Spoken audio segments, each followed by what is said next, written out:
How to get free Temu credit card working. For this, go ahead and search for temu.com on a web browser in your PC or on your mobile device. Make sure to log into your Temu. For that, you have to tap on the username icon given to you. Once you are here and logged in, tap on Others and Account. At the left-hand side, you will find some of the options.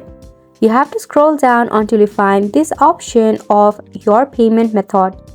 Tap on the option. Here you will see a bubble, add a credit or debit card. You have to go ahead and tap on this bubble.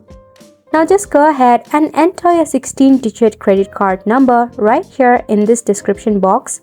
Then enter the expiration date and your CVV number. Also, input your billing address. Once you do that, now tap on Add your card. And simply like that, you will be able to get your Temu card working just by adding some of the details about it. If you face any of the issue regarding this, check for your credit card number or tap on this chat icon and head to Support Center. In here, you will find various of articles and you can also search for the issue that you are facing and they will provide you with some of the instructions as well. And that's pretty much it for the video as well. Thank you so much for tuning in. We'll see you very soon.